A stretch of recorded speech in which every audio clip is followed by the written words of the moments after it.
Hello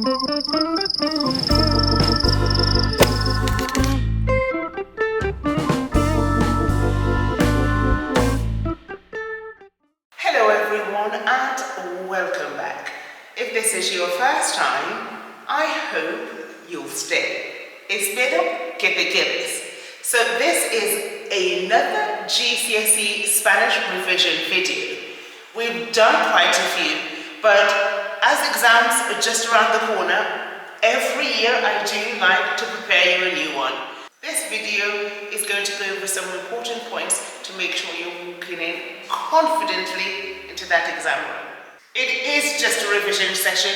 We're going to start with some of our common mistakes that we've been seeing this year, just to make sure that you're aware of them and you don't go into the exam with these mistakes.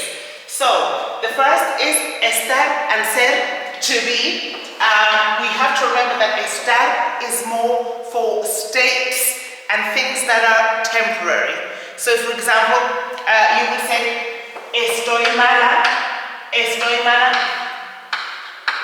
I'm sick, or estoy enferma, estoy mala. Yeah, it's not the same as to say, soy mala. Okay, soy mala with ser. Ser is more permanent, so ser mala would be saying, I am bad, as in, I am a bad person. We don't want to get that confused. So states, you would use estar when you want to say how you're feeling. Estoy enferma, estoy cansada, estoy triste, how you're feeling in that moment. Or your position, where are you located? At the moment, I'm in class, estoy en clase, that's where I am, that's my location. It's temporary, I'm not always going to be here. Well, soy mujer, I'm a woman, I'm always going to be a woman. Soy Kerry, I'm always going to be Kerry. I'm not going to be Kerry right now and then in 5 minutes somebody else. I'm not, right? So if it tells you something about a person's background and who they are, we would use ser, okay? Permanent. Ser. Soy una persona buena. I'm a good person. I'm always going to be a good person. But if you're feeling a certain way, you would use estar, okay? Estoy triste. I'm sad. But later, I'm sure I won't be, okay? Estoy aquí. I'm right here. In a few minutes, I'll be outside. Okay? Location and feelings. Alright, I hope that clarifies any doubts that you may have had with that first one. Okay? Fui and fue comes from the verb ir, yeah? Or ser. I explained why it has two verbs in the last video that I did on grammar. So if you don't remember that, let me know and I'll post the link for that video down below so you'll be clear about why these two words come from two different verbs.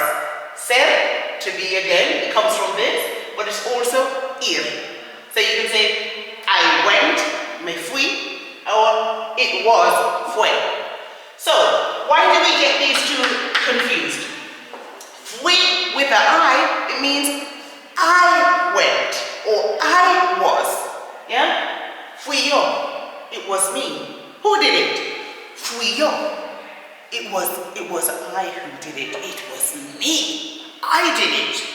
Or I went to Alicante yesterday. I went. It's the first person. So the fui is first person, talking about I. Whereas fue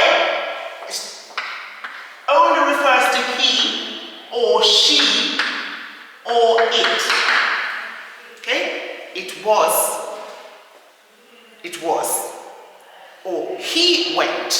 She went. It was.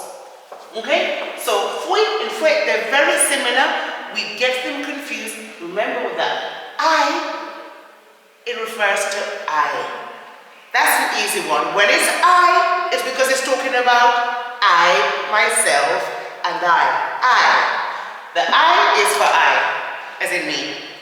Okay? Hopefully you won't confuse this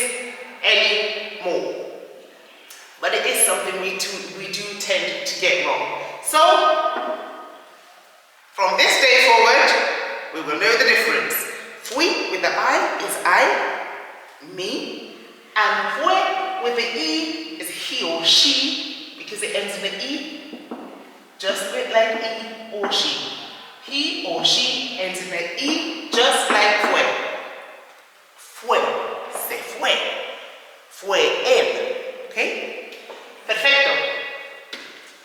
Next, there are lots of different kinds of use that we need to be aware of, and sometimes we get a little bit confused. It is confusing. Do not worry, I feel your pain. So, the tú refers to you as a single person. I'm talking to you right now. Tú. So, you, singular. You as the one person I'm talking to. You, tú. This tú you would use to talk to when you're talking about your friend.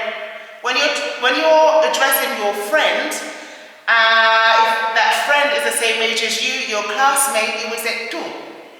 Yes? As in more informal, tú. Now, usted is also you, but it's more formal. So perhaps your teacher would be usted because you have some respect for that person. You respect them because they have some authority. Okay? Somebody you don't know who is older than you, you would use usted to show politeness. Now, ustedes is a little bit funny because you will see this a lot more being used as the plural of you in Latin American countries. So, you lot, ustedes. It's not polite or unpolite. You use it in both situations. Whereas, if I was saying you guys, you lot, in Spanish from Spain, I would say vosotros. ¿Me estáis escuchando vosotros? Are you guys listening to me? Are you not listening to me? Vosotros. Whereas the vosotros does not exist in Latin American countries. You only hear it in Spain. Vosotros. You guys are my friends. Now, if you were in somewhere like Cuba or another Spanish-speaking country, you would say ustedes. Yes, to say you guys. So it's just a location. This changes depending where you are. Okay, so remember, tú, formal, one person, you. Usted, if you're being polite. Ustedes, if you're in another Latin American country that's not Spain. And vosotros, if you're in Spain and you want to say you guys, you lot, yeah? You as in a group of you guys. Okay? Perfect. If you do not understand any of these, do leave a message down below and I will clarify it even further. Okay. Gender agreement is a big one and we see this every single year. An adjective like inteligente ends in an E, right? So it's masculine or feminine, it doesn't matter. Mi amigo, my friend, who's a boy, is inteligente. Mi amiga, girl, is inteligente. Now, changes to a O word, most examples I've got. So, okay. Trabajador becomes trabajadora. If I'm talking about my mother, because my mother is female. Mi madre es trabajadora. Okay? If it was my father, it would be mi padre es trabajador. Okay? If I wanted to use another adjective such as tranquilo, which is quiet, for a girl, I would say, es tranquila. Mi hermana es tranquila. So my sister is quiet. Yeah? So do remember to change the ending. Now, if it's plural, if you're talking about two people, if you wanted to say mis hermanas, so my sisters, then I would say tranquilas. Okay? If they're boys, we would say tranquilos. Okay? If the adjective ends in a E and is plural, we would say son inteligentes. Los profesores son inteligentes, son tranquilos, ¿no? Another one with E, obediente. Mi hermano es obediente. If it's a girl, it remains the same. Why? Because it ends in an E. The only time we would change it if you're talking about multiple people. If it's more than one person, then you would add an S to show that. So make sure your genders are agreeing with your adjectives. Okay? Hombre alto, tall man. Mujer alta. Personas altas. Estudiantes, students, altos. So make sure if it's singular, you adjust the adjective accordingly. If it's plural, you add an S. Boy, an O. Girl, an A. If it ends in an E, leave it just the way it is. Perfect. So, your tenses. Do we know how to communicate our ideas in at least 3 tenses? Most of you do. And if you can do more than 3 tenses, brilliant. Amazing for you. You can practice this on your own. Okay? You can absolutely do this on your own. Try a simple sentence such as this. Vivo en Londres. So I live in London. Okay? I lived in London. Viví en Londres. Okay? Or you could say vivía. I used to live. I used to live. I used to talk. Hablaba. Practice that tense, which has been perfect. Okay, the more tenses you know, the better, because the easier it will be for you to express yourself in Spanish. But for now, make sure you know the past, the present, and the future. Okay? Maybe you're going to live in London in the future. Voy a vivir en Londres. I am going to live in London. So this is the immediate future. And you're planning. Voy a plus the verb in infinitive. And by infinitive, I mean AR, ER, and IR. You don't conjugate. Voy a bailar. I'm going to dance. Tú vas a venir. You're going to come. Practice these. Make sure you have your 3 tenses down and you have no worries with them. After you know these 3, practice some other tenses to feel more confident. Okay? This expression, we've been having such issues with these. Okay, more than. So in English we say more than to compare 2 things. Okay? Now in Spanish you would have seen más que y más de. A lot of times we put más que when we want to say más de. All you need to remember with this one is that más que is not numerical. Okay? No es numérica. Más de is. What do I mean by this? So, with más de, it's always with numbers. So if I was to say, I have more than £100 in my bag, I would use más de because it's a number. Tengo más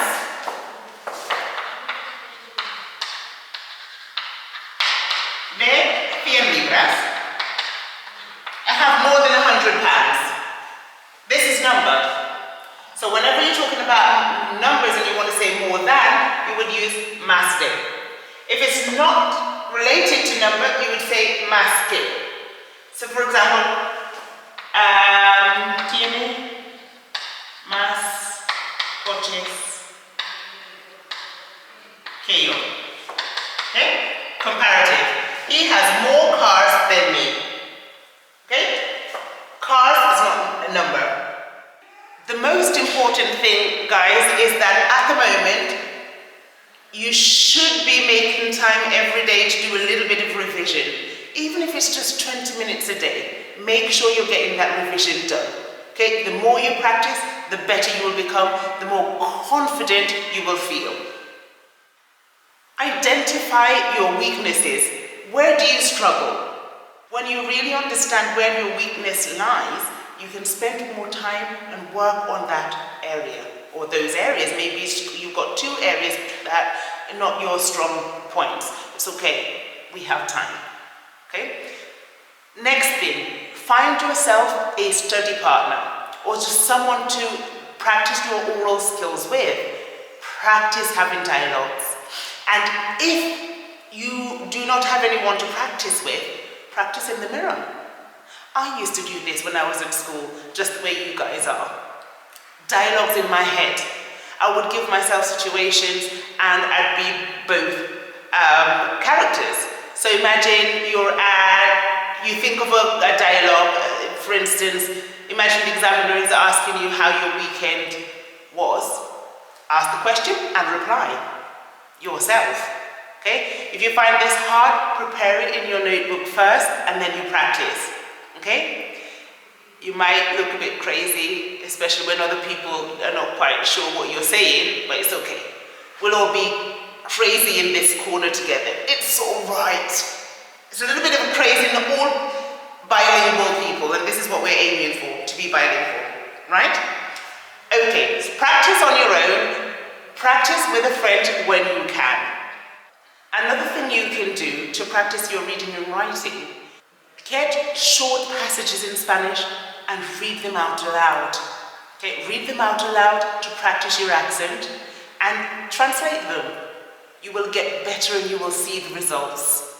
Okay, a little bit goes a long way. Write short emails, short letters to a friend in class. And if you're shy, you don't want to do that, write them to me and I'll reply. Okay, moving on. So, what do you need to make sure that you're covering? Your connectives. We've seen this, so I'm not going to spend an awful lot of time on this today. Things like o, which is or, y, and, pero, but, porque, because, además, furthermore. These words, these connective words that connect one idea to the other, and it just makes your sentence a little bit longer and a little bit more sophisticated. Apply those. Obviously there are many more, but these are just a few. Adverbs and qualifiers. So things like mucho, a lot, un poco, a little bit, tan, and so on. There's a longer list. Find it, and if you're unable to find it, I'll put it down below. Just let me know. Okay, right. Opinions. Giving opinions is very, very important. Positive opinions as well as negative ones. Me gusta, yo creo, yo pienso, a mi modo de ver, desde mi punto de vista. All of these. Sometimes you don't know. Sometimes it doesn't have to be negative. No me gusta. No creo que sea buena idea. Me chifla. That's positive. No soporto. Negative. I can't stand. All of these, make sure you apply them. This is especially important for when you're speaking. Remember, you have to elongate your answers. So, in an exam, if an examiner says to you, ¿Tienes hermanos? Do you have siblings? Sí is a very short answer. Sí, tengo is a little bit longer, but it's not long enough. A perfect answer would be, sí, tengo 2 hermanos y 2 hermanas. Creo que es muy divertido tener una familia grande. So, yes, I do. I have 2 brothers and 2 sisters. I think it's very important to have a large family. You see the difference? Right, moving on. Again, adjectives. We know lots of adjectives. Bueno, malo, inteligente, listo, trabajador. All of these. Make sure you know positive ones as well as negative ones. So by negative, I mean malo, bad, aburrido, boring, pesado, annoying, This is what I mean. So make sure you are not just revising the really positive ones, but also negative ones as well, okay? Because sometimes we need to show that contrast. Okay, moving on. Sequencing words. So when we're writing especially, and when we're speaking, using words that show sequence make our work sound and look better. So, by sequencing, you're showing the order. Primero, firstly, luego, then, más tarde, later, finalmente, finally. So these sort of expressions are really going to help you guys, and so make sure you're taking the time and revising these. I'm not going to go on much longer because I know that you have other subjects as well that you need to revise for. But have a little look. Also go over and watch some of the other videos to make sure that you're covering all your bases and that you are getting a good understanding, a good bank of vocabulary when it comes to all of these things.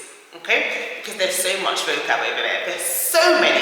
Go to the playlist for GCSE preparation and you will find so many things that I'm sure you will be kept busy for the next few weeks. That is it. I am going to leave you. Until next time, have a fantastic rest of the day. I'll see you very soon.